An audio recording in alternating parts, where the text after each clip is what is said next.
أعوذ بالله من الشيطان الرجيم بسم الله الرحمن الرحيم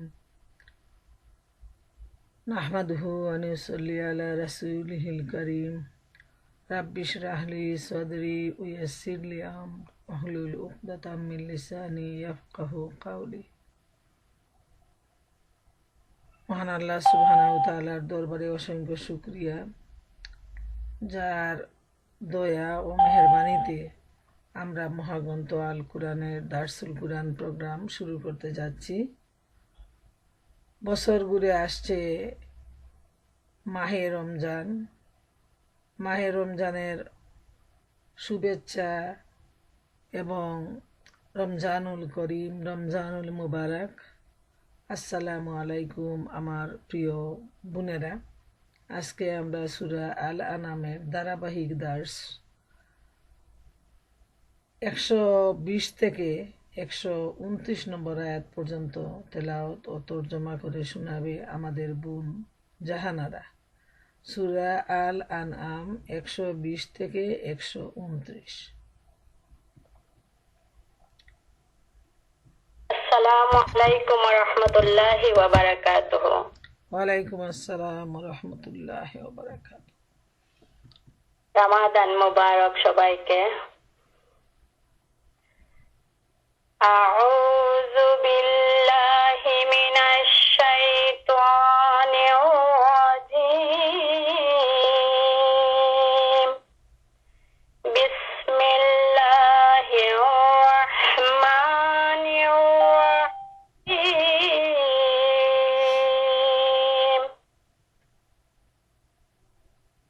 وذروا ظاهر الإثم وباطنه إن الذين يكسبون الإثم سيجزون بما كانوا يقترفون ولا تأكلوا مما لم يذكر اسم الله عليه وإنه لفسق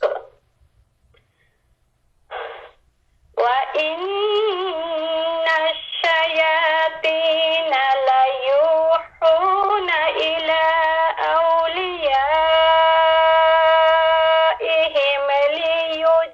ليجادلوكم وإن أطعتموهم إنكم لمشركون أومن كان ميتا فأحييناه وجعلنا له نورا يمشي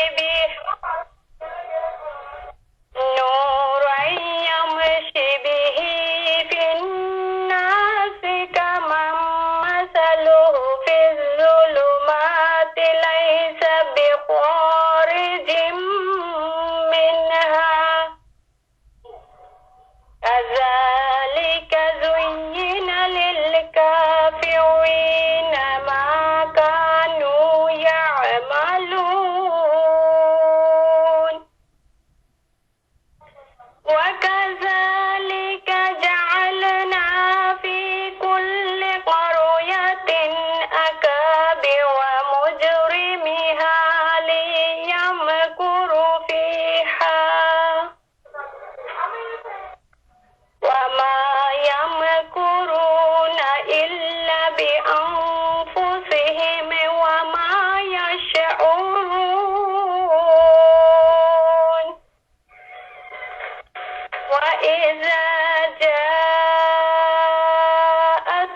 ربك مستقيما قد فصلنا الآيات لقوم يذكرون لهم دار السلام عند ربهم وهو وليهم بما كانوا يعملون يوم يحشرهم جميعا يا معشر الجن قد استكثرتم من الإنس وقال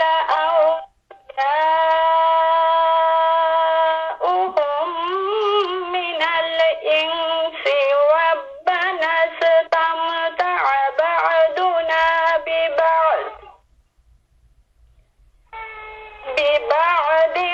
وبلغنا أجلنا الذي أجلت لنا قال النار مثواكم خالدين فيها إلا ما شاء الله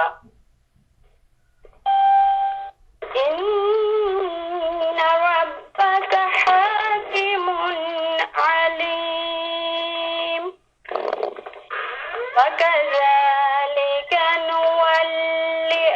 نولي بعض الظالمين بعضا بما كانوا يكسبون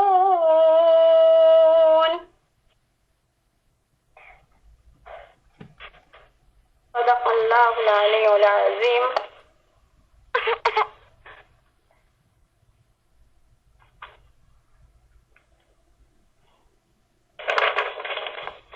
বিতাড়িত শয়তানের প্ররোচনা থেকে আশ্রয় প্রার্থনা করছি। পরম করুণাময় আল্লাহ তাআলার অশেষ মেহেরবানিতে শুরু করছি। আর তোমরা বর্জন করো প্রকাশ্য পাপ এবং অপ্রকাশ্য পাপ ও নিঃসন্দেহে যাহারা গুনাহ করিতেছে তাহারা স্বীয় কৃতকর্মের শাস্তি সত্তরই প্রাপ্ত হইবে। আর এমন জীব হইতে বক্ষণ করিও না যাহার উপর আল্লাহর নাম উচ্চারিত হয় নাই এবং নিঃসন্দেহে ইহা গুনাহের কাজ। আর নিশ্চয় শয়তানরা স্বীয় বন্ধুদিগকে শিক্ষা দিতেছে যেন ইহারা তোমাদের সহিত অযথা বিতর্ক করে, আর যদি তোমরা ইহাদের অনুসরণ করিতে থাকো তবে নিশ্চয় হইয়া যাইবে। এমন ব্যক্তি যে পূর্বে মৃত অর্থাৎ গোমরা, অতঃপর আমি তাহাকে জীবিত অর্থাৎ মুসলমান করিয়াছি এবং তাহাকে এমন এক নূর অর্থাৎ ঈমান দিয়াছি যাহা লইয়া সে মানুষের মধ্যে চলাফেরা করে। এমন ব্যক্তি কি সেই ব্যক্তির ন্যায় হইতে পারে যাহার অবস্থা এই যে সে অন্ধকার পুঞ্জে রহিয়াছে এবং তাহা হইতে বাহির হইতে পারিতেছে না? এইরূপে কাফেরদের নিকটে নিজেদের কার্যকলাপ সুশোভন বোধ হয়। আর এইরূপে আমি প্রত্যেক জনপদে তথাকার নেতৃস্থানীয় লোকদিগকেই প্রথম পাপে লিপ্ত করাইয়াছি, যেন তাহারা তো তার সততা করিতে থাকে, বস্তুত তাহারা নিজেদের সঙ্গেই সততা করিতেছে, অথচ তাহারা মোটেই অনুভব করিতেছে না। আর যখন তাহাদের নিকট কোন আয়াত সমাগত হয় তখন এরূপ বলে, আমরা কিছুতেই ঈমান আনিব না যে পর্যন্ত না আমাদিগকে তেমনি বস্তু ওহী না দেওয়া হয় যাহা আল্লাহ রাসূলগণকে দেওয়া হয়। সেই যোগ্য পাত্রকে তো আল্লাহ উত্তম রূপে জানেন, যেখানে তিনি স্বীয় পয়গাম প্রেরণ করেন। অচিরেই এ সমস্ত লোক যাহারা এ অপরাধ করিয়াছে আল্লাহর নিকটে পৌঁছিয়া অপমানিত হইবে এবং কঠিন শাস্তিও হইবে তাহাদের সততার বিনিময়ে। অতএব আল্লাহ যাহাকে হেদায়েত করিতে ইচ্ছা করেন তাহার অন্তরকে ইসলামের জন্য উন্মুক্ত করিয়া দেন, এবং যাহাকে বিপদে রাখিতে চাহেন তাহার অন্তরকে সংকীর্ণ করিয়া দেন, অতি সংকীর্ণ। যেমন কেহ আসমানে আরোহণ করিতেছে, এভাবেই আল্লাহ লানত করিয়া থাকেন তাহাদিগকে যাহারা ঈমান আনয়ন করে না। আর ইহারাই তোমার প্রতিপালক প্রতিপালকের প্রদর্শিত সরল পথ। আমি উপদেশ গ্রহণকারীদের জন্য এই আয়াতগুলি স্পষ্ট রূপে বর্ণনা করিয়া দিয়াছি। তাহাদের জন্য তাহাদের প্রতিপালকের নিকট রহিয়াছে দারুস সালাম, বেহেশত, এবং আল্লাহ তাআলা তাহাদের সহিত ভালোবাসা রাখেন তাহাদের আমলের দরুন। আর যেদিন আল্লাহ সমস্ত সৃষ্ট জীবকে একত্রে সমবেত করিবেন এবং তিরস্কার করিয়া বলিবেন, হে জিন সম্প্রদায়, তোমরা মানবকে পথভ্রষ্ট করা এর মধ্যে প্রচুর অংশগ্রহণ করিয়াছ। আর যে সমস্ত মানুষ তাহাদের সহিত সংস্রব রাখিত, তাহারা বলিবে, হে আমাদের পরওয়ারদিগার, আমাদের মধ্যে একে অপর হইতে উপকার প্রাপ্ত হইয়াছি, এবং আমরা নিজেদের সেই নির্দিষ্ট সীমাকাল কিয়ামত পর্যন্ত পৌঁছিয়াছি, যাহা আপনি আমাদের জন্য নির্ধারিত করিয়াছেন। আল্লাহ বলিবেন, তোমাদের সকলেরই ঠিকানা যুজব, যাহাতে তোমরা চিরকাল থাকিবে। হ্যাঁ, যদি আল্লাহরই অভিপ্রায় হয় তবে স্বতন্ত্র কথা। নিশ্চয় আপনার প্রতিপালক অতি প্রজ্ঞাময়, মহাজ্ঞানী। আর এভাবেই আমি যুজকে কাফেরদের কতিপয়ের নিকটে রাখিব তাহাদের কার্যকলাপের দরুন। আল্লাহ যা বলেছেন সত্য বলেছেন। আমি এতক্ষণ সূরা আল আনামের 120 নম্বর আয়াত থেকে 129 নম্বর আয়াত পর্যন্ত তিলাওয়াত পেশ করলাম। এখন এর উপর দার্স পেশ করবেন আমাদের শ্রদ্ধেয় আব্বা ডক্টর আসসালামু আলাইকুম ওয়া রাহমাতুল্লাহ। জাযাকাল্লাহু খায়রান বোন জাহানারাকে। তো এখন আমি আপনাদের সামনে এই আয়াতগুলোর দাস পেশ করব। আল্লাহ সুবহানাহু ওয়া তাআলা আমাকে যতটুকু তৌফিক দান করেন, ওমা তৌফিকি ইল্লা বিল্লাহ, আলাইহি তাওয়াক্কালতু ওয়া ইলাইহি উনীব।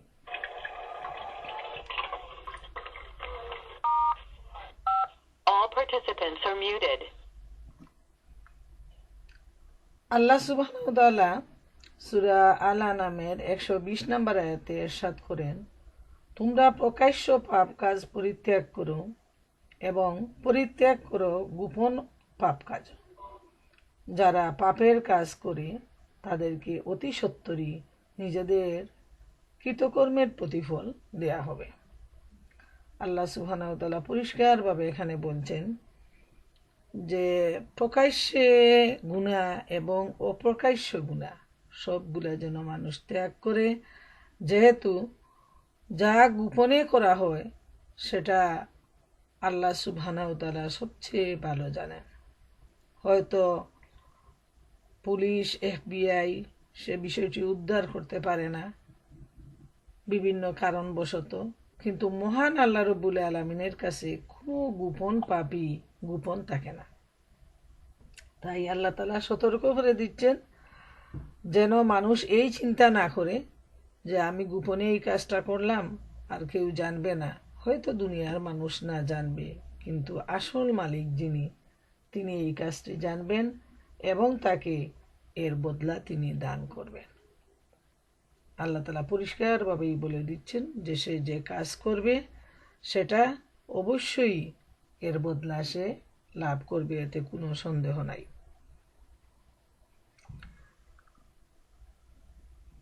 তো আমরা এই আয়াতে যেটা আমরা বুঝতে পারলাম যে প্রকাশ্যে গুনাহটা এটা সমাজ পর্যন্ত ছড়িয়ে যায় এবং এর মাধ্যমে কিন্তু সমাজের অনেক লোক তারাও এর অনুসারী হয় এবং সবাই মিলেও কিন্তু পাপ কাজ করে। তাই দুইটা পাপ কাজই খুবই ক্ষতিকর।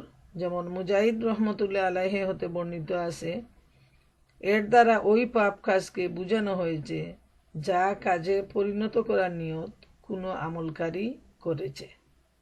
তিনি এই আয়াত প্রসঙ্গে মুজাহিদ রহমতুল্লাহ আলাইহি এই কথাটা বলেছেন। যে কোনো ধরনেরই কাজ হোক, প্রকাশ্যে হোক ও প্রকাশ্যে হোক, আল্লাহ সুবহানাহু ওয়া তাআলা যে কাজগুলোকে মানুষের জন্য হারাম করে দিয়েছেন সবগুলাই পাপ এবং এই পাপের বদলা অবশ্যই তাকে পেতে হবে, দুনিয়ায়ও শাস্তি, আর দুনিয়ায় হোক আর না হোক আখিরাতের বদলা তো অবশ্যই হবে। 121 নম্বর আয়াতে আল্লাহ বলেন, আর যে জন্তু জবাই করার সময় আল্লাহর নাম উচ্চারণ করা হয়নি তা তোমরা ভক্ষণ করো না, কেননা এটা গর্হিত বস্তু। শয়তানরা নিজেদের সঙ্গী সাথীদের মনে নানা প্রকার সন্দেহ ও প্রশ্ন সৃষ্টি করে থাকে, যেন তারা তোমাদের সাথে ঝগড়া ও বিতর্ক করতে পারে। যদি তোমরা তাদের আকীদা বিশ্বাস ও কাজকর্মে আনুগত্য করো, তবে নিঃসন্দেহে তোমরা মুশরিক হয়ে যাবে। এই আয়াতে আল্লাহ তাআলা জানিয়ে দিচ্ছেন যে যে সমস্ত জন্তু আল্লাহর নামে জবাই করা হয় না, আল্লাহর নাম ছাড়া অন্যান্য দেব দেবীদের নামে জবাই করা হয়, সেগুলো ঈমানদারদের জন্য পরিষ্কারভাবে হারাম করা হয়েছে। এটা মনে রাখতে হবে যে এটা কোনো অবস্থায় হালাল নয়, তাই এই জন্তুর মাংস কোনো অবস্থায় খাওয়া যাবে না, সেটা হালাল জীব হোক, এটা আমাদের সবারই জানা আছে।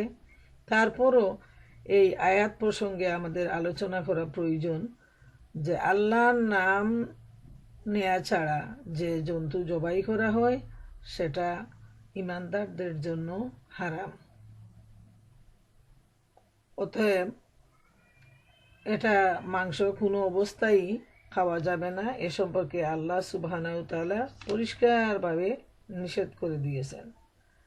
রাফি ইবনে খাদিজ রাদিয়াল্লাহু তাআলা আনহু বর্ণিত হাদিসে রয়েছে, রাসূলুল্লাহ সাল্লাল্লাহু আলাইহি সাল্লাম বলেছেন, যা রক্ত প্রবাহিত করে এবং আল্লাহর নাম নেওয়া হয় তা তোমরা খাও।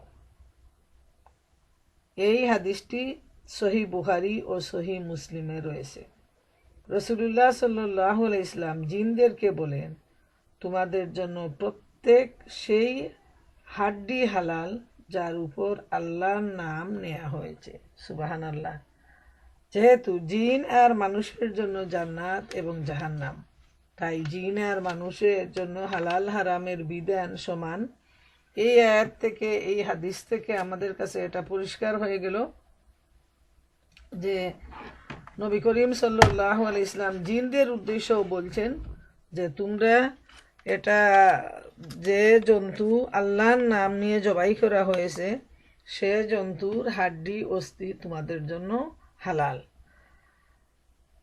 যেহেতু জিনরা তাদের খাবারটা হলো হাড্ডি, তাই এখানে হাড্ডির কথাটা উল্লেখ করা হয়েছে।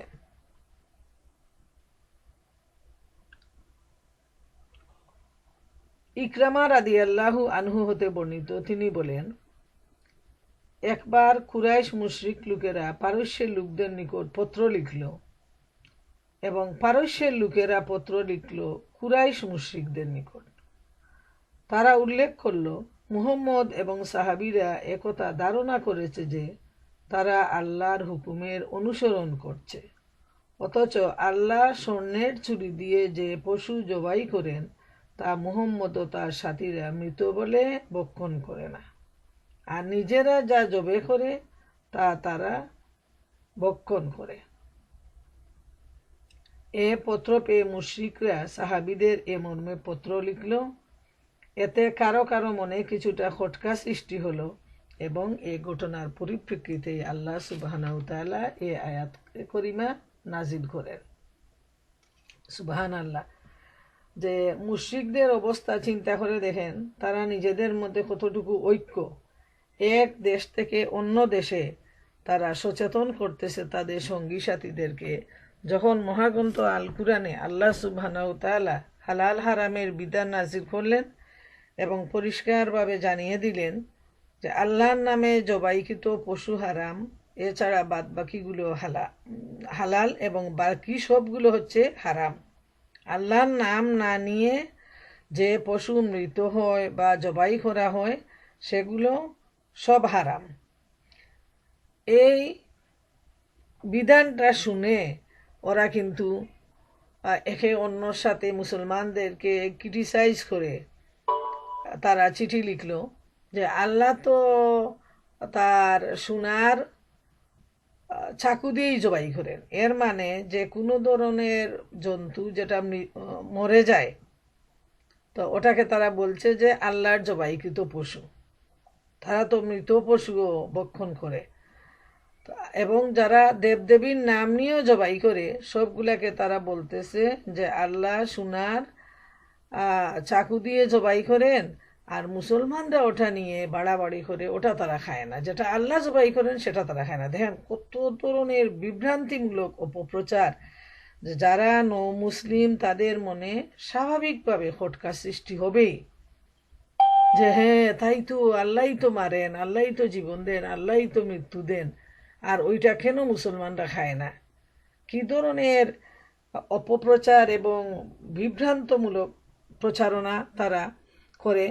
তো এ প্রসঙ্গে সূরা আনামের এই আয়াতটি নাজিল হয়, যে আল্লাহ তাআলা জানিয়ে দেন যে আল্লাহর নাম ছাড়া, জবাইকৃত পশু ছাড়া অন্য কোনো পশু সে এমনিতেই মারা যাক বা যে কোনোভাবেই তাকে মারা হোক, কোনো অবস্থায় এটা মুসলমানরা ভক্ষণ করতে পারবে না। আর এখানে তাদের কি ধরনের একটা ওয়ার্ড তারা ব্যবহার করছে, যে আল্লাহ যেটাকে মারেন সেটা তো হলো আল্লাহ নিজের হাতে মারেন, এবং সেটার মধ্যে তাকে সোনার ধারালো তরবারি অথবা সোনার ধারালো চাকু।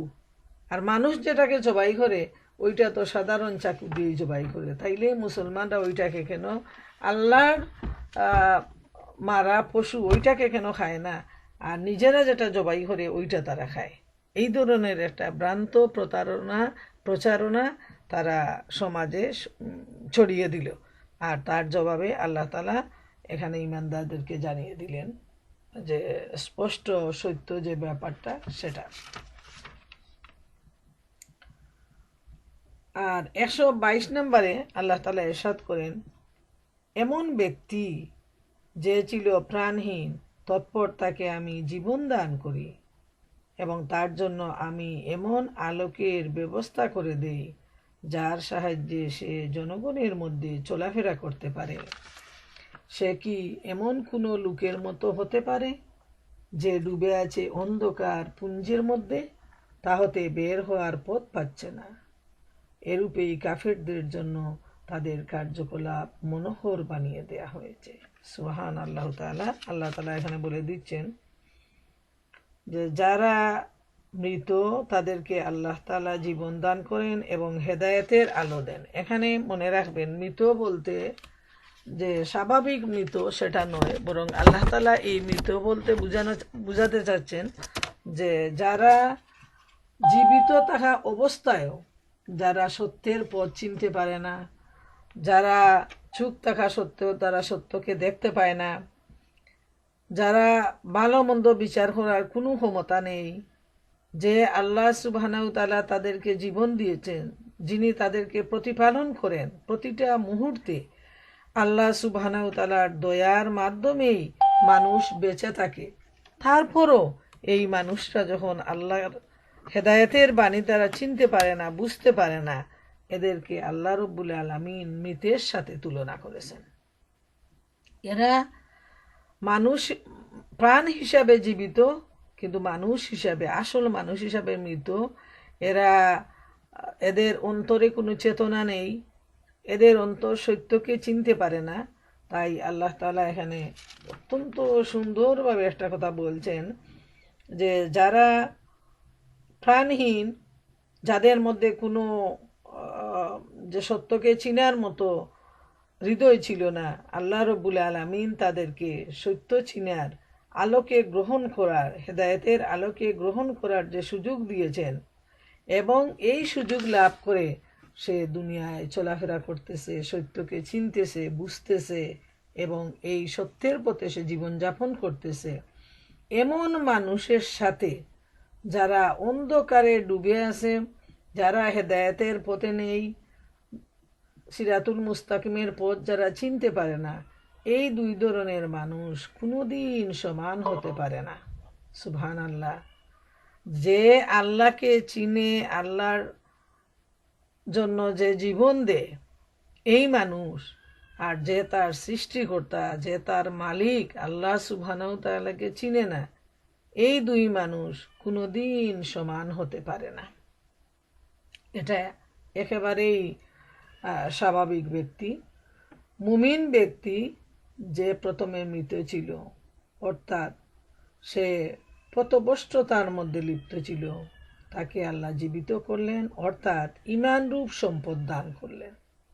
রাসূল সাল্লাল্লাহু আলাইহি ইসলামকে অনুসরণ করার তৌফিক দিলেন। তার জন্য তিনি আলোর ব্যবস্থা করলেন, তার অন্তর তিনি নূর দিয়ে আলোকিত করলেন এবং সে সেই কুরআনের আলোতেই চলতে পারে। এই ব্যক্তির মতো যারা অন্ধকারে রয়েছে তারা কখনো সমান হতে পারে না।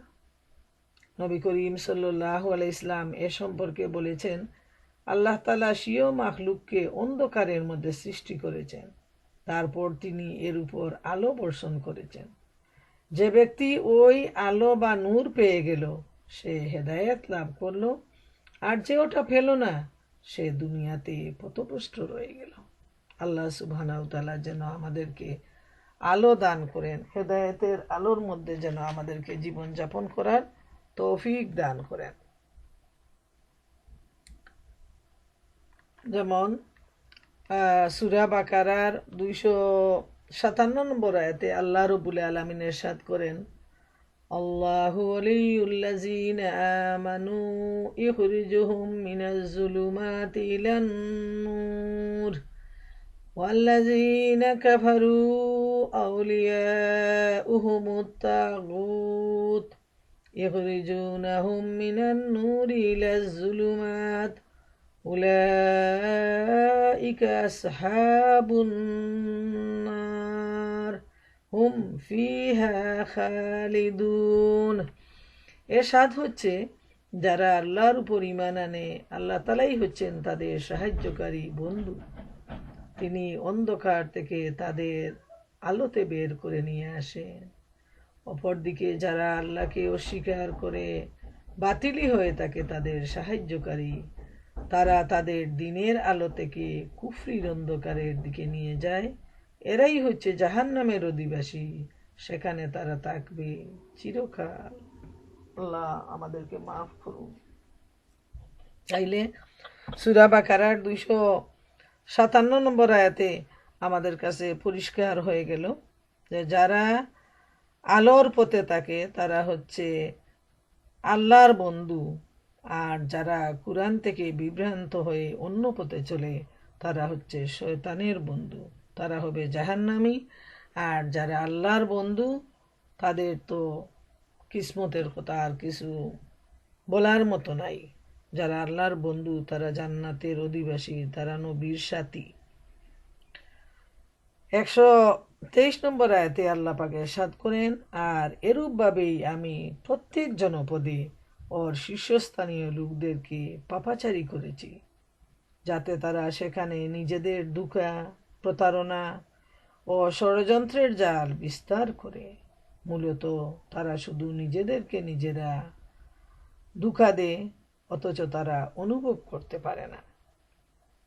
আল্লাহ রাব্বুল আলামিন এখানে ইরশাদ করেন যে, হে মুহাম্মদ সাল্লাল্লাহু আলাইহি ইসলাম, যেমন তোমার দেশের বড় বড় লোকেরা পাপী ও কাফের রূপে প্রমাণিত হয়েছে, যারা নিজেরা আল্লাহর পথ থেকে বিমুখ হয়ে আছে এবং অন্যদেরকেও কুফরির দিকে আহ্বান করতে রয়েছে, আর তোমার বিরোধিতায় ও শত্রুতায় অগ্রগামী হয়েছে, তদ্রূপ তোমার পূর্বের রসুলদের সাথেও ধনী ও প্রভাবশালী লোকেরা শত্রুতা করে এসেছিল। অতঃপর তারা যে শাস্তিপ্রাপ্ত হয়েছিল তা তো অজানা নয়। তাই মহান আল্লাহ বলেন, এভাবেই আমি প্রত্যেক জনপদে ওর প্রভাবশালী ও শীর্ষস্থানীয় লোকদেরকে পাপাচারী করেছিলাম এবং নবীদের শত্রু বানিয়ে রেখেছিলাম। সুবহানাল্লাহ। যে শুধু নবী করিম সাল্লাল্লাহু আলাইহি ইসলামের সময় যে কাফের মুশরিকরা, সমাজের বড় বড় লিডাররাই আল্লাহ রসুলের দুশমনী করেছে আর ইসলামের দুশমনী করেছে তা নয়, বরং আল্লাহ সুবহানাহু ওয়া তাআলা এখানে জানিয়ে দিচ্ছেন যে নবীজির পূর্ববর্তী যে সমস্ত নবী রসুলরা আসছেন তাদের যে সময়ে যে সমস্ত লোকেরা লিডার টাইপের ছিল, ধনী ছিল, সমাজের শীর্ষস্থানীয় ছিল, তারাও নবী রসুলদের দুশমনী করেছে। এভাবে প্রতি যুগে প্রতি সময়ে নবীদের দুশ্মনী করেছে এমন লোকেরা ছিল।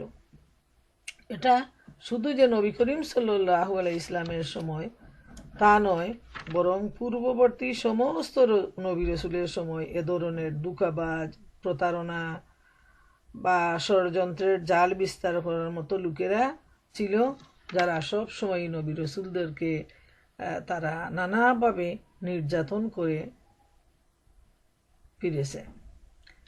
আর এই প্রভাবশালী লোকেরা কি বলে? তারা বলে, আমরা আমাদের বাপদাদা ও পূর্বপুরুষদেরকে এ উপরই পেয়েছি এবং আমরা তাদেরই পদাঙ্ক অনুসরণ করব। তাদের যে মূল বিভ্রান্তির যে বিষয়টা, প্রিয় বোনেরা আমার, একটু লক্ষ্য করুন যে একটা ব্যাপারে তারা কতটুকু নিজেদের জীবনকে বিপন্ন করে দিয়েছে, নিজেদের জীবনকে তারা একেবারে ধ্বংস করে দিয়েছে। সবগুলা পাপী এবং জাহিলদের একই বাণী ছিল যে আমাদের বাপদাদা ও পূর্বপুরুষ যা করেছে আমরাও তাই করব, আমরা তাদের অনুসারী হব। অথচ যুগে যুগে আল্লাহ সুবহানাহু ওয়া তাআলা নবী রাসূল পাঠিয়ে তাদেরকে সত্যের দিকে, সত্যের রাস্তার দিকে, আলোর দিকে তাদেরকে আহ্বান করেছেন, কিন্তু তারা নিজেদের জীবনকে এমনই ধ্বংস করে দিল যে তারা অন্ধকারে ডুবে রইল এবং নবী রাসূলদের দাওয়াতকে তারা বিমুখ রইল। যেমন সূরা নূহের 22 নম্বর আয়াতে আল্লাহ তাআলা বলেন, ওমাকারু ওমাকারান কুব্বারা, তারা খুব বড় রকমের প্রতারণা ও ষড়যন্ত্রের জাল বিস্তার করেছিল। এরকমের যারা পাপী তাপী, যারা প্রতি যুগের লিডার, এরা কিন্তু এই ষড়যন্ত্র আর প্রতারণা করে তারা নিজেদের জন্যই ক্ষতির কারণ হয়ে দাঁড়ালো। আপাত দৃষ্টিতে তারা ভাবলো যে তারা নবী রাসূলের ক্ষতি করতেছে, কিন্তু আসল ক্ষতি তারা নিজেরাই নিজেদের জন্য বহন করে নিয়ে আসছে। দুনিয়া তো গেল এবং অনন্ত অসীম জীবন, যে জীবনের কোনো শেষ নেই, যে জীবনের কোনো সীমা নেই, যে জীবন কোনোদিন শেষ হবে না, এই লাঞ্ছনা, গঞ্চনা, কষ্ট, আগুন, কত ধরনের যে শাস্তি, সবগুলার মধ্যে তারা মাথা পেতে নিল এবং তারা ভাবলো যে তারা খুব বড় বুদ্ধিমানের কাজ করতেছে।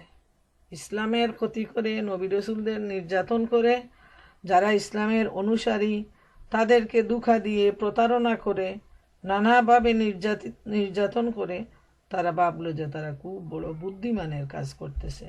কিন্তু আসলে এই দুঃখা, এই প্রতারণা, এই ষড়যন্ত্র জালে তারা নিজেরাই পতিত হয়ে নিজেদের জীবনকে অন্ধকার করে তুলেছে। অতএব প্রিয় বোনেরা আমার, সত্যকে চোখ খুলে দেখার মতো বড় কিছু আর নেই। দুনিয়ায় যত বুদ্ধিমান লোক হোক, যত রাজা বাদশাহ হোক, প্রেসিডেন্ট হোক, সে যদি তার আল্লাহকে চিনতে না পারে, তাহলে তো তার জীবনটাই শেষ হয়ে গেল। আল্লাহ তাআলাকে চিনা হলো সবচেয়ে বড় বুদ্ধিমানের কাজ। সে গরিব হতে পারে, সে অশিক্ষিত হতে পারে, কিন্তু সে যদি হয় আল্লাহর গুলাম, ইমানদার এবং এই কুরআনের অনুসারী, নবীর অনুসারী, তাইলে আল্লাহ তাআলার কাছে সেই রাজা বাদশার চাইতে তার মর্যাদা অসংখ্য অসংখ্য গুণ বেশি। সুবহানাল্লাহু তাআলা। 124 নম্বর আয়াতে মহান আল্লাহ তাআলা ইরশাদ করেন, তাদের সামনে যখন কোনো নিদর্শন আসে তখন তারা বলে, আল্লাহ রসুলদেরকে যা কিছু দেয়া হয়েছিল আমাদের অনুরূপ জিনিস না দেয়া পর্যন্ত আমরা ঈমান আনব না। নবুয়তের দায়িত্ব কার উপর অর্পণ করবেন তা আল্লাহ তাআলাই ভালো জানেন। এই অপরাধী লোকেরা অতি সত্বরই তাদের ষড়যন্ত্র ও প্রতারণার ফলে আল্লাহর নিকট লাঞ্ছনা ও কঠিন শাস্তি প্রাপ্ত হবে। বোনেরা আমার, এই অপরাধী, পাপী, জালেম লোকদের অবস্থা যদি আমরা একটু চিন্তা করি, তাহলে দেখি মহান আল্লাহ তাআলা মুহাম্মদুর রাসূলুল্লাহ সাল্লাল্লাহু আলাইহি ইসলামকে নবুয়তের দায়িত্ব দিয়ে পৃথিবীতে পাঠিয়েছেন, যাতে তিনি মানুষদেরকে সাবধান করেন, মানুষদেরকে জাহান্নাম থেকে, জাহান্নামের রাস্তা থেকে নিয়ে জান্নাতের পথে নিয়ে আসেন। আল্লাহ তাআলা কাকে নবুয়ত দিবেন, কার উপর ওহী নাজিল করবেন, সেটা তিনিই ভালো জানেন। কে তার উপযুক্ত পাপ মানুষ, সেটা আল্লাহ ছাড়া আর কেউ জানে না। অথচ এই পাপী, এই মুশরিক, এই কাফের, তারা দাবি করলো যে আল্লাহ রসুলকে যে ওহী দেয়া হয়েছে, সেই ওহীর বাণী যদি তাদের কাছে না আসে তাইলে তারা ঈমান আনবে না। তারা যদি এবং তাদের মতো সারা দুনিয়াবর্তী লোক যদি ঈমান না আনে, তাতে আল্লাহ তাআলার কোনো কিছু যায় আসে না। ঈমান আনাটা হলো, যে ঈমান আনবে সেটা তারই লাভ, সে ক্ষতি থেকে নিজেকে রক্ষা করলো। আর যে ঈমান আনলো না, সে তাকে ধ্বংস করে দিল, সে তার নিজের উপর জুলুম করলো। অথচ এই লোকগুলো তারা দাবি করলো, আরবের সেই প্রভাবশালী লোকেরা, যে আমাদের উপর রসুলের উপর যেটা আসছে সেটা আমাদের উপর আসুক। অথচ আল্লাহ তাআলাই ভালো জানেন রসুল হওয়ার যোগ্যকে, আল্লাহ ছাড়া তো আর কেউ জানে না। এবং আল্লাহ তাআলাই যিনি যোগ্য, তাকেই সারা পৃথিবীর মধ্যে বাছাই করে নেন নবুয়তের দায়িত্ব দেওয়ার জন্য। তাদের ঈমান আনা আর না আনায় আল্লাহর কোনো কিছু আসে যায় না।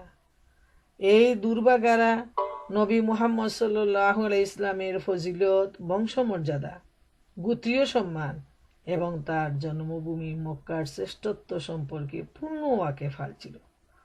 আল্লাহ সমস্ত ফেরেশতা এবং মুমিনদের পক্ষ থেকে তার উপর দুরূদ বর্ষিত হোক।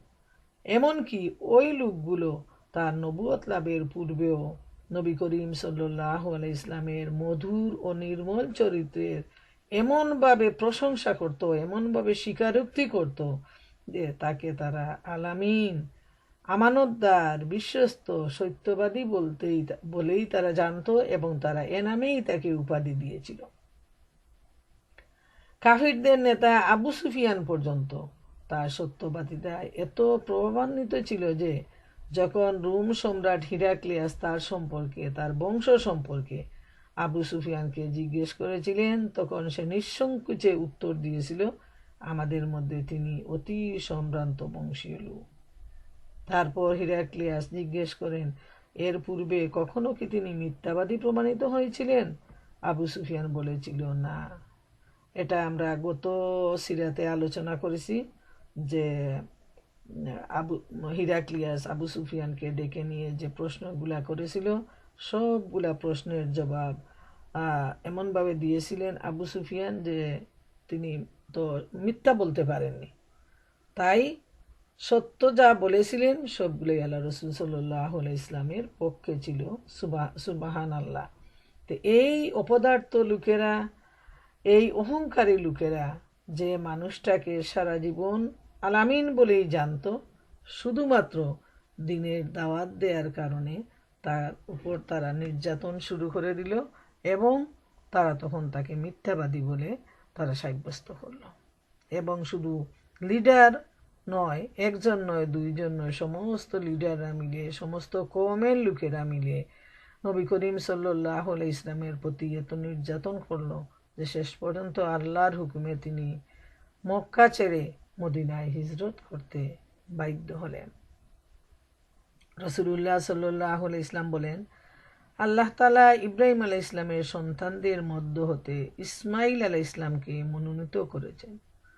বনি ইসরাইলদের মধ্য হতে বনি কিনানাকে মনোনীত করেছেন। বানি কিনানার মধ্য হতে কুরাইশদেরকে বেছে নিয়েছেন। কুরাইশদের মধ্য হতে বানি হাশিমকে পছন্দ করেছেন এবং বানি হাশিমের মধ্য হতে আমাকে মনোনীত করেছেন।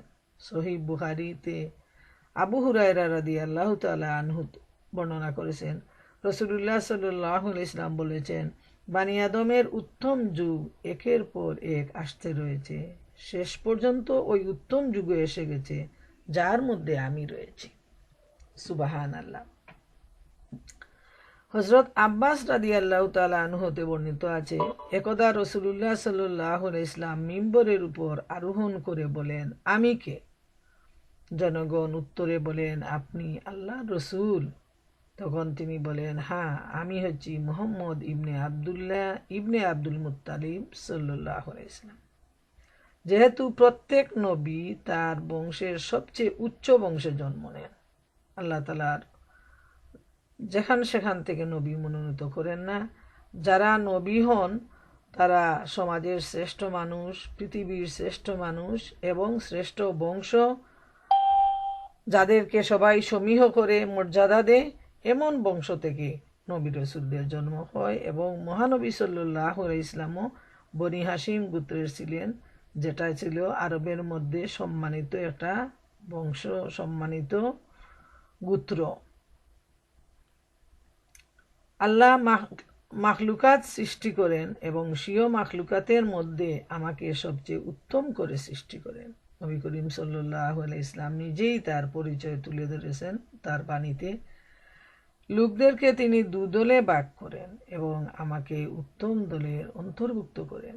যখন তিনি গোত্রগুলো সৃষ্টি করেন তখন তিনি আমার গোত্রকে উত্তম গোত্র বলে ঘোষণা করেন। তিনি বংশ সৃষ্টি করলে আমাকে সর্বোত্তম বংশের মধ্যেই সৃষ্টি করেন। আমি বংশের দিক দিয়ে তোমাদের মধ্যে সর্বোত্তম এবং ব্যক্তি হিসাবেও আমি তোমাদের মধ্যে সবচেয়ে ভালো। আল্লাহ রসুল সাল্লাল্লাহু আলাইহি ইসলাম সত্য কথাই বলেছেন। হযরত আয়েশা রাদিয়াল্লাহু তাআলা আনহু হতে বর্ণিত আছে, রাসূলুল্লাহ সাল্লাল্লাহু আলাইহি ইসলাম বলেছেন, জিবরাইল আমিন আমাকে বলেছেন, হে মুহাম্মদ সাল্লাল্লাহু আলাইহি ইসলাম, আমি ভূপৃষ্ঠের পূর্ব পশ্চিমে সব দিকেই ঘুরেছি, কিন্তু মুহাম্মদ সাল্লাল্লাহু আলাইহি ইসলামের চেয়ে উত্তম আর কাউকে পাইনি। আমি সমস্ত পূর্ব পশ্চিমে অনুসন্ধান করেছি, কিন্তু বনু হাসিমের বংশ অপেক্ষা মর্যাদা সম্পন্ন বংশ আর কোথাও পাইনি। হযরত আব্দুল্লাহ ইবনে মাসউদ রাদিয়াল্লাহু তাআলা আনহু হতে বর্ণিত, তিনি বলেন, আল্লাহ স্বীয় বান্দাদের অন্তরের প্রতি দৃষ্টিপাত করেন, তখন তিনি মুহাম্মদ সাল্লাল্লাহু আলাইহি ইসলামের অন্তরকে সমস্ত বান্দার অন্তর অপেক্ষা উত্তম পান। সুতরাং তিনি তাকে নিজের জন্য মনোনীত করেন। অতঃপর তিনি মুহাম্মদ সাল্লাল্লাহু আলাইহি ইসলামের অন্তর দেখার পর অন্যান্য বান্দাদের অন্তরের প্রতি লক্ষ্য করেন, তখন তিনি মুহাম্মদ সাল্লাল্লাহু আলাইহি ইসলামের সাহাবীদের অন্তরকে সর্বাপেক্ষা উত্তম পান। সুতরাং তিনি তাদেরকে তার রসুলের উজির মনোনীত করেন। তারা তার দ্বীনের উপর সংগ্রাম চালিয়ে যান। অতএব মুসলমানরা যাকে ভালো মনে করে সে আল্লাহর কাছেও ভালো, এবং মুসলমানরা যাকে মন্দ মনে করে সে আল্লাহর কাছেও মন্দ। সুবহানাল্লাহ। ইমাম আহমদ ইবনে মাসউদ রাদিয়াল্লাহু তাআলা আনহু হতে হাদিসগুলা বর্ণিত হয়েছে। তাইলে আমরা এই আয়াতের প্রেক্ষিতে দেখি যে তারা নবী করিম সাল্লাল্লাহু আলাইহি ইসলামের প্রতি নবুয়ত আসার পর তারা তাকে তুচ্ছ তাচ্ছিল্য করত এবং এ দাবিটা করতো যে তাদের উপরও যেন এই বাণী নাজিল হয়, ওহির বাণী। কিন্তু আল্লাহ তাআলা বলেন যে আল্লাহই ভালো জানেন কার উপর তিনি ওহির বাণী নাজিল করবেন। এবং আমরা দেখি যে মুহাম্মদ সাল্লাল্লাহু আলাইহি ইসলাম সম্পর্কে তার নিজের বাণী যে সবচেয়ে শ্রেষ্ঠ বংশ, শ্রেষ্ঠ মানুষ যাকে আল্লাহ তাআলা নির্বাচিত করেছেন, তাকেই তিনি নবুয়তের দায়িত্ব দিয়েছেন। আর যারা এ ধরনের ইসলামের বিরুদ্ধে আর নবীর বিরুদ্ধে এ ধরনের ষড়যন্ত্রের জাল বিস্তার করে, আল্লাহ রাব্বুল আলামিন তাদেরকে কঠিন শাস্তি দিবেন এই ঘোষণা তিনি দিয়ে দিয়েছেন যে সেদিন সমস্ত গোপনীয় কথা প্রকাশ হয়ে পড়বে। সহিহ বুখারী ও সহিহ মুসলিম শরীফে রয়েছে, রাসূলুল্লাহ সাল্লাল্লাহু আলাইহি ইসলাম বলেছেন, প্রত্যেক বিদ্রোহী ও বিশ্বাসঘাতকের জন্য কিয়ামতের দিন একটা পতাকা থাকবে এবং ওটা তার নিতম্বের সাথে লেগে থাকবে। বলা হবে, ওটা হচ্ছে অমুকের পুত্র অমুক বিশ্বাসঘাতক। নাউজুবিল্লাহ, কি কঠিন ব্যাপার যে যারা এই দুনিয়ার জীবনে বিশ্বাসঘাতকতা করলো, গাদ্দারি করলো, হয়তো তাদের টাকা পয়সা দিয়ে, তাদের বুদ্ধি দিয়ে তারা সমাজের মানুষকে ধোঁকা দিতে পারে, কিন্তু মহান আল্লাহ তাআলা তাদেরকে এত কঠিন শাস্তি দিবেন, তারা এত বেইজ্জত হবে হাসরের ময়দানে। তাদের সামনে পতাকা থাকবে তাদের বুকের মধ্যে লিখা, এবং সেখানে লিখা হবে যে অমুকের সন্তান অমুক বিশ্বাসঘাতক। এটা হলো তাদের বিশ্বাসঘাতকতার আরেকটা অতিরিক্ত শাস্তি, এবং এটা হলো তাদের প্রতি একটা বড় ধরনের যে অসম্মান। এতে হিকমত এই রয়েছে যে প্রতারণা ও বিশ্বাসঘাতকতা যেহেতু গোপনীয়ভাবে থাকে, সেহেতু জনগণ তার থেকে সতর্ক থাকার সুযোগ পায় না এবং সে যে প্রতারক এটা তারা জানতেই পারে না। এ কারণে কিয়ামতের দিন ওটা একটা পতাকা হয়ে যাবে এবং সেটা প্রতারকের প্রতারণার কথা ঘোষণা করতে থাকবে। প্রিয় বোনেরা আমার, এত কঠিন অবস্থা দাঁড়াবে। আজকে মানুষ কত ধরনের প্রতারণা করে। আমাদের মুসলমানদের মধ্যেও আমরা দেখি যে যাদের ইমানের দুর্বলতা রয়েছে তাদের আউটসাইড আর ইনসাইড একদম আকাশ পাতাল পার্থক্য। বাইরে সমাজে তারা এত সুন্দর মানুষ, এত ভালো মানুষ, কিন্তু এই ভালো মানুষ দিয়ে, ভালো লেবাস দিয়ে, ভালো পোশাক দিয়ে তারা মানুষকে এমনভাবে বিট্রে করে, এমনভাবে তারা বিভিন্ন ধরনের ওয়াদা খেলাফ করে, ব্যবসা বাণিজ্যে তারা মানুষকে সুন্দর আচরণ দিয়ে নিয়ে আসে, তারপর তাদেরকে ঠকিয়ে নিঃসঙ্গ করে ছেড়ে দেয়। এইভাবে আমাদের কাছে লক্ষ লক্ষ প্রমাণ রয়েছে আপনার আমার চতুর্দিকে, যে মানুষ দুনিয়ার লাভের জন্য, স্বার্থের জন্য কত ধরনের প্রতারণা করে থাকে। কিন্তু যেহেতু এই প্রতারণা মানুষের বুকের ভিতরে লুকিয়ে থাকে, মানুষ প্রতারক জেনে কারো কাছে যাবে না, কারো কাছে তার গোপন কথা বলবে না, সম্পদ রাখবে না, তার সাথে ব্যবসা করবে না, বন্ধুত্ব করবে না। এটা একটা লুকানো জিনিস, প্রতারণা। আর আল্লাহ তাআলা সেই লুকানো জিনিস যেটা বুকের ভিতরে লুকিয়ে রয়েছে সেটাকে মানুষের সামনে তুলে ধরার জন্য এই বুকের উপর লিখিত সাইনবোর্ড থাকবে যে এই হচ্ছে অমুকের সন্তান, অমুক বিশ্বাসঘাতক। কত কঠিন মুসিবত হবে সেদিন। সেদিন আজকের দুনিয়ায় যেভাবে আমরা মান সম্মানের প্রত্যাশী, লজ্জা শরম সবই আছে, সমানভাবে হাসরের ময়দানে সবাই সবাইকে চিনবে, মান সম্মানের প্রত্যাশী হবে এবং অসম্মান থেকে সে নিজেকে রক্ষা করার জন্য চেষ্টা করবে। কিন্তু সেদিন সে আর কাউকে বিট্রে করতে পারবে না, এই সুযোগ তাকে আর দেয়া হবে না। 125 নম্বর আয়াতে আল্লাহ পাক ইরশাদ করেন, অতএব আল্লাহ যাকে হেদায়েত করতে চান ইসলামের জন্য তার অন্তঃকরণ খুলে দেন। সুবহান আল্লাহ, যার কিসমত। আর যাকে পথভ্রষ্ট করার ইচ্ছা করেন তার অন্তঃকরণ খুব সংকুচিত করে দেন, এমনভাবে সংকুচিত করেন যে মনে হয় যেন সে আকাশে আরোহণ করছে। এমনইভাবে যারা ঈমান আনে না তাদেরকে আল্লাহ কলুষমুক্ত করে দেন। আল্লাহ তাআলা এখানে বলছেন যে আল্লাহ সুবহানাহু ওয়া তাআলা যাকে হেদায়েত করার ইচ্ছা করেন তার অন্তরকে ইসলামের জন্য খুলে দেন, অর্থাৎ ইসলাম গ্রহণ করা তার জন্য সহজ হয়ে যায়। আর ইসলামের জন্য আল্লাহ যার অন্তর খুলে দেন তার জন্য তার প্রভুর পক্ষ থেকে নূর বা আলো নির্দিষ্ট হয়ে যায়। সুবহান আল্লাহ, সুবহান আল্লাহ। ইসলামের প্রতি তার ভালোবাসা অন্তরে জাগ্রত হয়ে ওঠে এবং যত ধরনের কুফর, পাপ, বিদাত আছে সবগুলোকে সে ঘৃণার চোখে দেখে। সুবহান আল্লাহ, সুবহান আল্লাহ।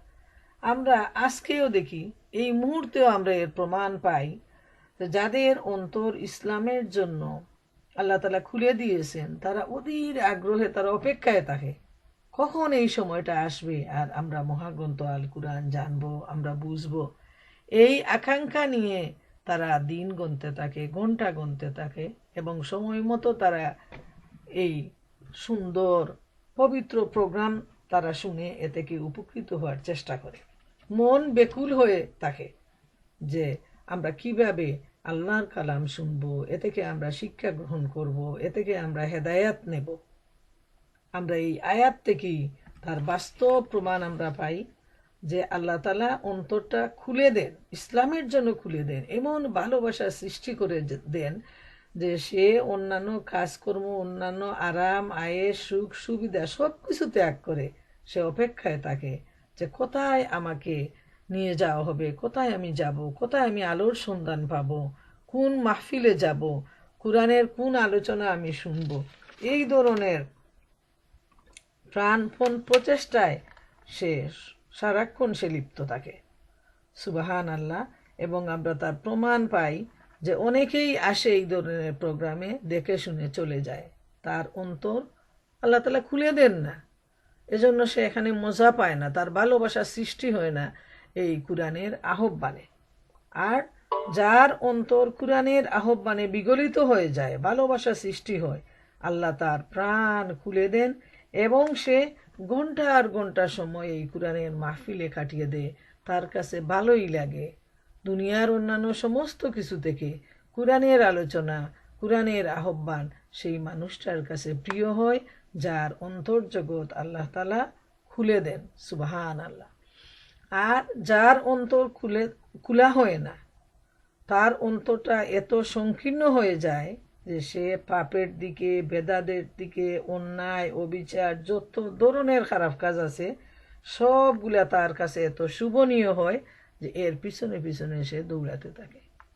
এই রমজান শরীফে দেখবেন কত মা বাবার সন্তানরা, ইয়াং ছেলে মেয়ে, ওরা রোজা রাখে না। বাংলাদেশেও দেখে আসছি, অনেক আগের ঘটনা, যে মেট্রিক পরীক্ষা দেবে, ইন্টার দিবে, মা বাবারা তাকে উৎসাহিত করেন যে আমার সন্তান পড়াশোনা করবে, পরীক্ষা দেবে, এখন সে রোজা রাখতে পারবে না। এইভাবে রমজান মাসের দিনে তারা নিজেরা, যে সমস্ত পিতামাতারা সন্তানকে রোজা না রাখার ব্যাপারে উৎসাহী করেন, তাদের অন্তরটা কতটুকু সংকীর্ণ আল্লাহর ব্যাপারে চিন্তা করে দেখেন। তারা যদি আল্লাহর বাণী বুঝতে পারতেন আর এই কুরআনের নূর থেকে যদি তাদের অন্তর জগৎ আলোকিত হতো, তখন তাদের মনে এই বুঝটুকু আসতো যে আমার বাচ্চা যদি আল্লাহর ফরজ আদায় করে, আল্লাহ সুবহানাহু ওয়া তাআলা তার কাজকে তার জন্য সহজ করে দিবেন, কোনো সন্দেহ নাই।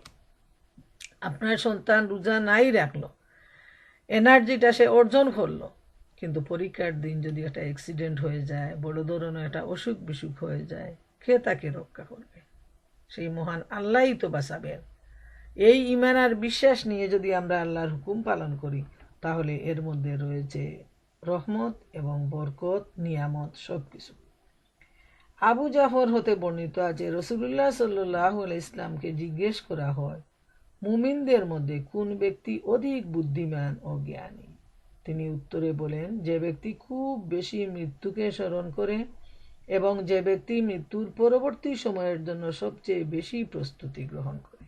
প্রিয় বোনেরা আমার, বুদ্ধিমানের সংজ্ঞা আমরা বিভিন্ন স্কলার, বৈজ্ঞানিক, সাহিত্যিক, ঐতিহাসিক তাদের কাছ থেকে না শিখে স্বয়ং মুহাম্মদুর রাসূলুল্লাহ সাল্লাল্লাহু আলাইহি ইসলামের কাছ থেকে আমরা শিখে নিলাম, জেনে নিলাম এবং অন্যদেরকেও আমরা জানাবো।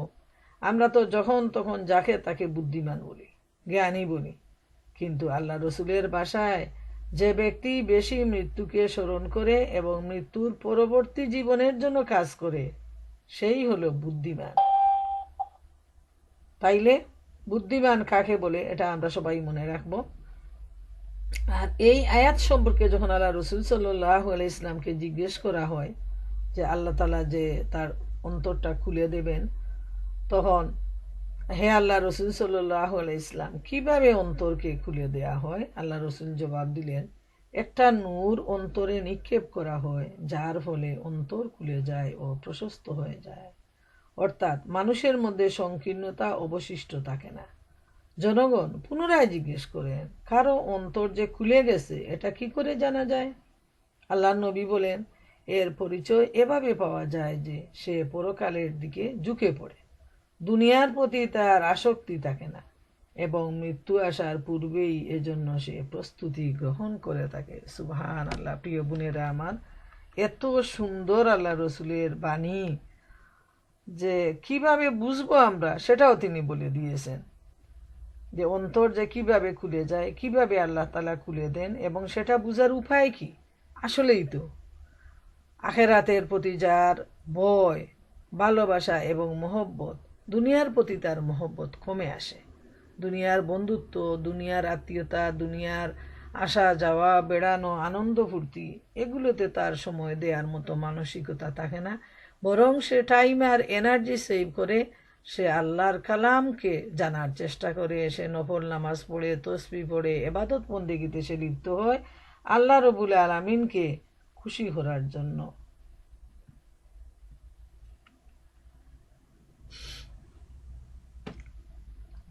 সূরা আল হজের ৭৮ নম্বর আয়াতে প্রসঙ্গে আল্লাহ সুবহানাহু ওয়া তাআলা ইরশাদ করেন, জাআলা আলাইকুম ফিদ দীনি মিন হারাজ, দিন কবুল করে নেয়ার পর তোমাদের অন্তরে কোনো সংকীর্ণতা থাকতে পারে না, আর আল্লাহ তোমাদের দিনের মধ্যে কোনো সংকীর্ণতা রাখেননি। আর মুনাফিকের অন্তর সব সময় সংকীর্ণতার মধ্যে থাকে, তার ভিতরে ঈমান থাকে না। আর ঈমান না থাকার জন্য মুনাফিকের অন্তর সব সময় কলুষতার মধ্যে থাকে, কাফিরের অন্তর সব সময় সংকীর্ণ থাকে, কলুষতা থাকে, তাই তার হৃদয়টা খুলে না। 126 এবং 127 নম্বর আয়াতে আল্লাহ তাআলা ইরশাদ করেন, আর এটাই হচ্ছে তোমার প্রতিপালকের সহজ সরল পথ। আমি উপদেশ গ্রহণকারী লোকদের জন্য আয়াতসমূহ বিশদভাবে বর্ণনা করে দিয়েছি। তাদের জন্য তাদের প্রতিপালকের নিকট রয়েছে এক শান্তি নিকেতন, তাদের কৃতকর্মের কারণে তিনিই হচ্ছেন তাদের অভিভাবক। সুবহানাল্লাহ, সুবহানাল্লাহ। আল্লাহ তাআলা বলছেন যে আল্লাহ সুবহানাহু তাআলা সরল সঠিক পথ হলো সিরাতুল মুস্তাকিমের পথ। যারা সিরাতুল মুস্তাকিমের পথে চলে তাদের জন্য আল্লাহ তাআলা এই পথকে সহজ করে দিয়েছেন। আর যারা এই রাস্তা অতিক্রম করবে মৃত্যু পর্যন্ত মহান আল্লাহ রব্বুল আলামিনের সন্তুষ্টির উদ্দেশ্যে সিরাতুল মুস্তাকিমের পথের সিঁড়ি বেয়ে সামনে অগ্রসর হবে, তাদের জন্য রয়েছে সেই চির শান্তিময় জান্নাত, যে জান্নাত আল্লাহ সুবহানাহু তাআলা তৈরি করে রেখেছেন তার নেক বান্দাদের জন্য। অতএব জান্নাতকে দারুস সালাম বা শান্তির গড় বলার কারণ হলো যে যারা দুনিয়ায় শান্তির পথে চলেছে তেমনি কিয়ামতের দিনেও তারা শান্তির গড় লাভ করবে। আল্লাহ তাদের রক্ষক, আল্লাহ রব্বুল আলামিন হচ্ছেন তাদের সাহায্যকারী। সুবহানাল্লাহ। আর যার সাহায্যকারী আল্লাহ তাআলা, যার বন্ধু আল্লাহ তাআলা, তার দুনিয়াও শান্তি, তার আখেরাতও শান্তি। হয়তো সে দুনিয়ায় গরিব হতে পারে, অন্য মানুষের মতো এত জ্ঞান বুদ্ধির অধিকারী না হতে পারে, কিন্তু তার অন্তর জগৎ যদি আল্লাহর জন্য খুলে যায়, আল্লাহকে পাওয়ার জন্য সে যদি রাত দিন পরিশ্রমের মধ্যে লেগে থাকে, তাহলে তার অন্তরের যে শান্তিটা, এই দুনিয়ায় যে শান্তি আর পরিতৃপ্তি সে লাভ করবে, অল্প খেয়েও সে মনে করবে আমি কত খেয়েছি, আলহামদুলিল্লাহ আলহামদুলিল্লাহ। সহজ সাধারণ কাপড় চোপড় পরেও সে মনে করবে আলহামদুলিল্লাহ, আল্লাহ তাআলা আমাকে পড়াইছেন, খাওয়াইছেন, এত আরামে আমি ঘুমাইতেছি। সব কিছু তার কাছে শুধু শান্তি মনে হয়। আল্লাহর প্রতি যার হৃদয় খুলে যায়, ইসলামের প্রতি যার হৃদয় খুলে যায়। 128 নম্বর আয়াতে আল্লাহ তাআলা ইরশাদ করেন, আর যেদিন আল্লাহ তাদের সকলকে একত্রিত করবে সেদিন তিনি বলবেন, হে জিন সম্প্রদায়, তোমরা মানুষকে বিভ্রান্ত করতে বিরাট ভূমিকা পালন করেছে।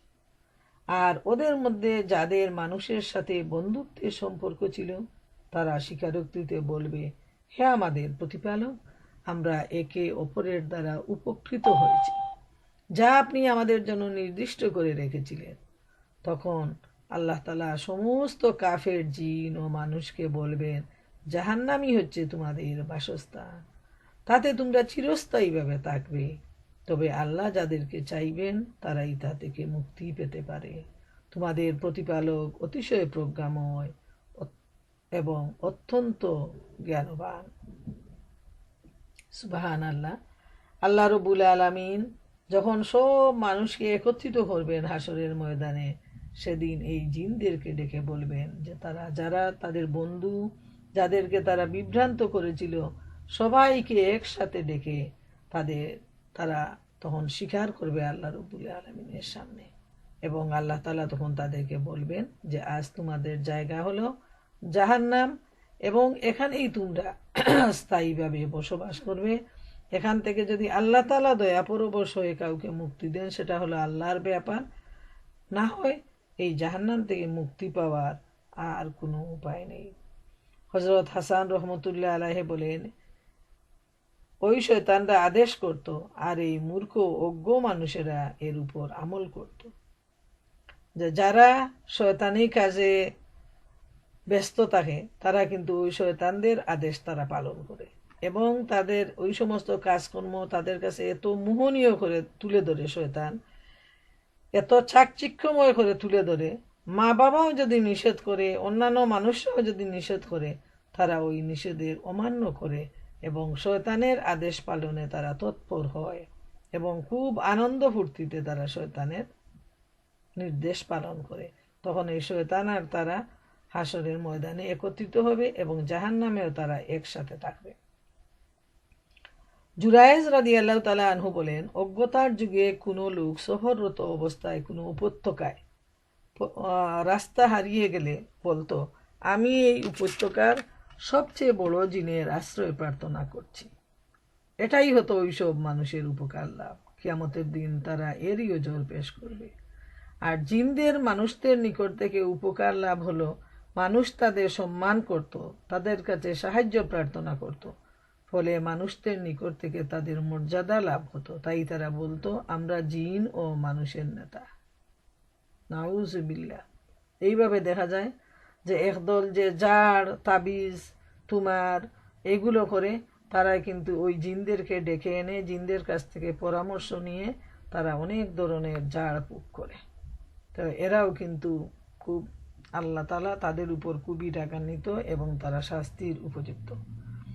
129 নম্বর আয়াতে আল্লাহ পাক ইরশাদ করেন, এমনিভাবে আমি জালিমদেরকে তাদের কৃতকর্মের ফলে পরস্পরকে পরস্পরের উপর প্রভাবশালী ও কর্তৃত্বশালী বানিয়ে দেব। তারা হচ্ছে একে অপরের বন্ধু, তাদের একরকমেরই আমল হয়ে থাকে। মুমিন হয় মুমিনের বন্ধু আর জালিম হয় জালিমের বন্ধু। আর এই কাফেররা হচ্ছে তারা একে অপরের বন্ধু। তাই এই সব বন্ধুরা মিলেই একসাথে হাসর হবে। মুমিনরা মুমিনদের সাথে হাসর হবে, কাফেররা কাফেরদের সাথে হাসর হবে, জালেমরা জালেমের সাথে হাসর হবে। তাই সেদিন কিন্তু তাদেরকে রক্ষা করার কেউ থাকবে না। প্রিয় বোনেরা আমার, সূরা আল আনামের 120 থেকে 129 নম্বর আয়াতে এতক্ষণ আমি আপনাদের সামনে দার্স পেশ করলাম। অত্যন্ত গুরুত্বপূর্ণ, অত্যন্ত শিক্ষণীয় আয়াতগুলো মহান আল্লাহ রব্বুল আলামিন আমাদের সামনে আমাদেরকে জানিয়ে দিয়েছেন, যাতে এখান থেকে যত ধরনের খারাপ যেগুলো আছে, যেগুলা নিষেধ করা হয়েছে আল্লাহ তাআলার পক্ষ থেকে, সেই নিষিদ্ধ কাজ থেকে যেন আমরা বেঁচে থাকার জন্য প্রাণপণ চেষ্টা করি। আর যে কাজগুলা করার জন্য আল্লাহ সুবহানাহু তাআলা আমাদেরকে নির্দেশ দিয়েছেন, সেই নির্দেশিত কাজ করার জন্য আমরা যেন প্রতিযোগিতা করি। আল্লাহর হুকুম পালনের জন্য যদি আমরা প্রতিযোগিতা করি, আমরা মুমিনের বন্ধু হই এবং শয়তানের প্ররোচনা থেকে, দুকা থেকে, জালিয়াতি থেকে আমরা যেন নিজেদেরকে রক্ষা করার জন্য, এই কুরআন হচ্ছে আমাদের রক্ষা করার একমাত্র মাধ্যম।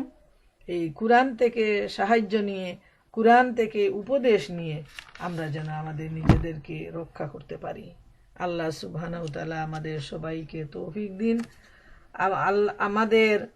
আমরা যদি আল্লাহর দরবারে সাহায্য কামনা করি, আমরা যদি আল্লাহর কাছে দোয়া প্রার্থনা করি এবং চেষ্টা করি গুনাহ থেকে বেঁচে থাকার জন্য এবং আল্লাহর পথে চলার জন্য, ইনশা আল্লাহ তাআলা আল্লাহ সুবহানাহু ওয়া তাআলা আমাদেরকে সাহায্য করবেন। আল্লাহ তাআলা হবেন আমাদের বন্ধু, আল্লাহ তাআলা হবেন আমাদের অভিভাবক।